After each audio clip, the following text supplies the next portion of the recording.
नमस्कार साथियों, मैं मनीष भारती संस्कृति आईएएस प्लेटफॉर्म पर आप सभी का स्वागत करता हूं। साथियों, जैसा कि आप जानते हैं, यूपीएससी प्रारंभिक परीक्षा 2025 को ध्यान में रखते हुए हम लोग करंट अफेयर्स का रिवीजन कर रहे हैं। आज का करंट अफेयर चलते हैं और यहां पर हम एपिसोड 98 तक पहुंच चुके हैं।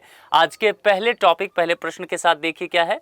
हाल ही में पृथ्वी विज्ञान, ध्यान दीजिए, पृथ्वी विज्ञान एवं हिमालय अध्ययन केंद्र, ठीक है, सबसे पहले एक चीज यहां समझ लीजिए, द्वारा पूर्वोत्तर भारत के पहले, इस कीवर्ड पर ध्यान दीजिए, है ना, जियोथर्मल प्रोडक्शन वेल की ड्रिलिंग किस राज्य में की गई। अब देखिए यहां पर ना कुछ चीजें हैं। कई बार क्या होगा कि इतना लंबा बहुत सारे फैक्ट पढ़ते पढ़ते स्टूडेंट दम तोड़ देता है कि यार ये प्रश्न मेरे से नहीं बनेगा। तो सबसे पहले ध्यान दीजिए, यहां पर कुछ चीजें आप फाइंड आउट करते चलेंगे, देखेंगे प्रश्न आसान हो जाएगा। पहला क्या है, पृथ्वी विज्ञान एवं हिमालयन अध्ययन केंद्र। कुल मिलाकर के इतना लिखने का मतलब है एक इंस्टीट्यूट के बारे में बताया गया है, इसका बहुत ज्यादा मतलब नहीं है। ठीक है, आगे बढ़ते हैं। यानी कि ये प्रश्न में कुछ नहीं पूछा गया है, एक इंस्टीट्यूट। पूर्वोत्तर भारत यानी कि जो 7 सिस्टर्स है नॉर्थ ईस्ट के, उसको लेकर के बातें किया गया है। ठीक है, उसका पहला, फर्स्ट 7 सिस्टर्स का पहला जो है जियोथर्मल प्रोडक्शन वेल की ड्रिलिंग की गई है और वह किस राज्य में किया गया है। यानी कि 7 सिस्टर में से एक स्टेट ये होगा, ये नाम आपसे पूछा गया है, बस इतनी सी बात है। अब यहां पर 4 विकल्प है, अरुणाचल प्रदेश, सिक्किम, मेघालय और असम। अगर आप देखेंगे तो ये वही 7 सिस्टर्स है, साथ में से एक नन्हा सा भाई जोड़ देंगे जो सिक्किम, तो वो भी इसमें दिया गया है। मामला समझ में आ गया। तोड़ लीजिए पहले प्रश्न को, अपने आत्मसात कर लीजिए, फिर देखेंगे चीजें आसान हो जाएगा। और पूर्वोत्तर भारत में ही एक राज्य आता है जिसका नाम है अरुणाचल प्रदेश, है ना। तो अरुणाचल प्रदेश में ही भारत की, अगर मतलब पूर्वोत्तर भारत की पहली जियोथर्मल प्रोडक्शन वेल की ड्रिलिंग की गई है। यह परियोजना जो है हिमालयी क्षेत्र में किस उद्देश्य किया गया, यह पूछा जा सकता है। नवीकरणीय ऊर्जा के लिए, नवीकरणीय ऊर्जा प्राप्त करने की दिशा में एक ऐतिहासिक पहल के रूप में इसे देखा गया है। अब इसका सहयोग पूछा जा सकता है कि सहयोग, चूंकि दो चीजें, एक तो नेतृत्व करने वाली संस्था कौन होगा, तो नेतृत्व करने वाली संस्था जो है यहां पर आपको दिख भी रहा है, centre for earth sciences and Himalayan study, यानी कि यहां पर आपको दिया गया है। दूसरा पूछा जा सकता है कि इसमें कॉपरेशन किसका है, सहयोग किसका है, तो ध्यान रखिएगा दो गवर्नमेंट का। एक तो भारत सरकार की बात करेंगे तो पृथ्वी विज्ञान मंत्रालय, यहां पर इसी से जुड़ा हुआ जो मिनिस्ट्री होगा वह, और दूसरी बात करेंगे आप अरुणाचल प्रदेश सरकार के द्वारा। तो ये दोनों सहयोग इस प्रोजेक्ट में कर रहे हैं। ठीक है, इतनी बातें समझ में आ गया।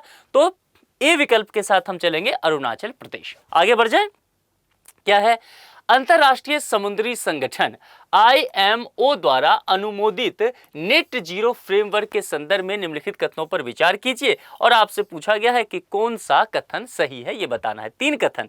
यह फ्रेमवर्क संपूर्ण शिपिंग उद्योग क्षेत्र में अनिवार्य उत्सर्जन सीमाओं एवं GHG मूल्य निर्धारण को क्या करता है, एकीकृत करने का, इंटीग्रेट करने का काम करता है। देखेंगे अभी इस पे आगे क्या कहता है कि इसके तहत एक नया नेट जीरो फंड स्थापित किया जाएगा जो उत्सर्जन मूल्य निर्धारण से प्राप्त राजस्व को एकत्रित करेगा। दो चीजें। तीसरा क्या कहता है, इस फ्रेमवर्क को वर्ष 2027 तक लागू किया जाएगा। ये 3 फैक्ट आपके पास है। अब इस तीनों में आपसे पूछा गया है कि कौन सा कथन सही होने वाला है, ये बताइए।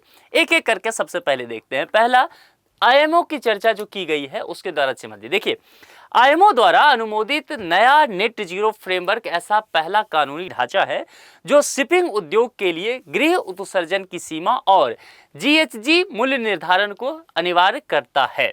यानी कि पहली चीजें जो यहां पर आपसे पूछा गया था वह कंफर्म लगभग होता हुआ नजर आ रहा है। दूसरी बात है, जो यहां पर IMO क्लाइमेट फंड की चर्चा की गई, यह एक समझिए कि एक तरह का वैश्विक फंड है ना, जिसमें शिपिंग से प्राप्त जो कार्बन शुल्क होगा उसको इकट्ठा कर विकासशील देशों में हरित प्रौद्योगिकी को सहायता किया जाएगा। और लागू होने वाला वर्ष जो है वह 2027 तक होगा। तो कुल मिलाकर के अगर आप देखेंगे तो यह तीनों ही स्टेटमेंट इस हिसाब से आपको सही नजर आने वाला है। आपसे पूछा गया है कौन सा कथन सही है, डी विकल्प के साथ चलेंगे, 1, 2 और 3। ठीक है, आगे बढ़ जाएं, प्रश्न 3 पर चले। प्रश्न 3 इंपॉर्टेंट है, इसको ध्यान रखिए, 3 स्टार लगा लीजिए। चर्चा में ये शब्द रहा है, यदि द हिंदू, इंडियन एक्सप्रेस आप पढ़ते हैं तो लगातार आप इसको देखे होंगे। क्या कहता है, पाइजो कैटलिस्ट, है ना, के संदर्भ में कुछ कथन दिए गए हैं, आपको विचार करने कहा गया है। कथन कौन सा सही है ये पूछा गया है। 2 स्टेटमेंट दिया गया है, ध्यान से पढ़ेंगे दोनों स्टेटमेंट को। क्या कहा गया है, यह एक ऐसे पदार्थ होते हैं जो यांत्रिक दबाव या कंपन द्वारा जो उत्पन्न ऊर्जा से रासायनिक प्रतिक्रियाओं को प्रेरित करती है। पहला स्टेटमेंट हमारे पास आगे। धातु मुक्त पाइजो कैटलिस्ट को विशेष रूप से कार्बनिक पदार्थों या कोवेलेंट ऑर्गेनिक फ्रेमवर्क यानी कि COF से बनाया जाता है। ये दो स्टेटमेंट है। अब सबसे पहले इन चीजों को सबसे पहले देखते हैं कि क्या क्या बात है। देखिए, सबसे पहले जो कहा गया है पाइजो कैटलिस्ट।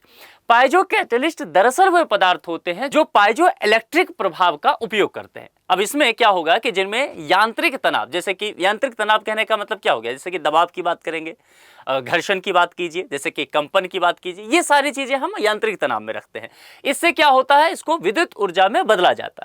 हाल ही में एक अनुसंधान हुआ और उस अनुसंधान में कुछ चीजें देखा गया कि धातु मुक्त पाइजो कैटलिस्ट जो विकसित किए गए हैं, जो हम COFS जिसको कहा गया है, ये कार्बनिक यौगिकों से बने होते हैं। तो उस लिहाज से यहां पर अगर आप देखेंगे तो ये दोनों ही स्टेटमेंट आपको सही नजर आएगा। तो कुल मिलाकर के हम किसके साथ चलेंगे, C विकल्प के साथ। 1 और 2 दोनों ही क्या होगा, सही हो जाएगा।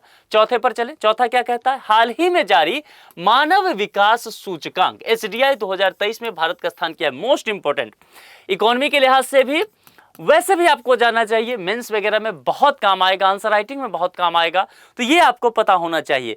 मानव विकास सूचकांक यानी कि HDI, ह्यूमन डेवलपमेंट इंडेक्स, है ना, पूरी दुनिया में का तैयारी ये किया जाता है। भारत का क्या स्थान है, ये देखिए 2 साल का कम से कम पता होना चाहिए। 2000 यानी कि ये जो आपसे पूछा गया है 2023 में, तो 2023 में है तो 2022 का भी पता कीजिए और 2023 का भी आपको पता होना चाहिए। उसके आधार पर ये पता चलेगा हमें। 2022 में भारत का स्थान जो था वह SDI में 133वां था और 2023 में देखेंगे तो वह सुधरा है और 3 स्थान सुधर करके 130 तक भारत तक पहुंच गया है। तो कुल मिलाकर के सुधार हुआ है भारत का। अगर SDI मूल्य देखेंगे ना, ये दशमलव में होता है। 2022 में अगर देखेंगे तो यह आपको 0.676 तक नजर आएगा, 0.676। और अब जो थोड़ा सा सुधार हुआ है तो यह आपको 685 हो गया है। तो ये कुछ सुधार हुआ है, लेकिन हाँ अभी भी भारत को जो है मध्यम मानव विकास की श्रेणी में ही रखा गया है। तो कुल मिलाकर के भारत को अभी और इन चीजों में मेहनत करना है। 2023 में SDI पूछा गया था, वह कितना स्थान हो जाएगा, वह 130वां हो जाएगा। इतना मामला समझ में आ गया। 5वें पर चले। हाल ही में खबरों में रही पारंपरिक केट्टू वल्लम नौकाओं के निर्माण में प्रयुक्त कज्जू कोल का संबंध है। अच्छा, ये जो है ना बहुत अभी चर्चा में रहा है और इस तरह के चीजें पूछे जाते हैं, आर्ट एंड कल्चर से जोड़ करके चीजें या करंट अफेयर से पूछ लिया जाता है।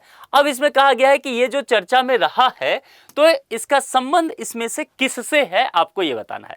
तो सबसे पहले जरा ये समझ ले कि ये जो केट्टू वल्लम नौकाएं हैं इसके विषय में। दरअसल केट्टू वल्लम क्या होता है कि केरल, आप शब्द से समझ रहे हैं ना, केरल में एक तरह का पारंपरिक नौकाएं क्रिया है। वहां के जो बैक वाटर में इसका प्रयोग किया जाता है। मलयालम में केट्टू का अर्थ क्या होता है, देखिए केट्टू, केट्टू का अर्थ मतलब होता है बांधना, मलयालम में, मलयाली भाषा है ये दरअसल। और वल्लम जो यहां पर लिखा हुआ है, वल्लम, वल्लम का मतलब होता है बोट, नाव, नौका। तो यहां पर जो समझ में आया कि नाव बांधना, इस तरह से हम इसको मलयालम से हिंदी में अनुवाद कर लेते हैं। कुल मिलाकर के इसके निर्माण के विधि को यह दर्शाता है। संचालन देखेंगे तो उथले जल में बांस के पतवार से संचालित होती है, जिसे कज्जू कोल कहा जाता है ना। जैसे जल में नौका लेके निकला और पतला बांस का उसको आगे बढ़ाया जाता है उसका संचालन करने के लिए, उसी को कज्जू कोल कहा जाता है। कुल मिलाकर के ए विकल्प में जाएंगे, उथले जल में नौका संचालन के लिए प्रयुक्त बांस की पतवार से इसका संबंध है कज्जू कोल का। तो ए विकल्प के साथ ये चलना पड़ेगा। अब देखिए ये बहुत सिंपल चीजें है ना, लेकिन परंपराओं से जुड़ा हुआ है और यहां से प्रश्न आता है तो आसानी से आप इसको याद रख सकते हैं। प्रार्थना समाज के संस्थापक कौन थे, ये 4 में से एक सही होगा। जो भी सही लगता है उसका क्या करना है, आपको कमेंट बॉक्स में लिख करके बताना है। तो कुल मिलाकर के अब क्या है, आपके पास समय बेहद कम है, तो अच्छे से थोड़ा रिवीजन करते रहिए और करंट अफेयर्स के जिन जिन पोर्शन से, जिस जिस सब्जेक्ट से स्टैटिक जुड़ता है उसको भी जोड़ करके थोड़ा सा पढ़िए। आज के लिए इतना ही। अपना बेहद ख्याल रखिए। बहुत बहुत शुक्रिया। Thank you so much.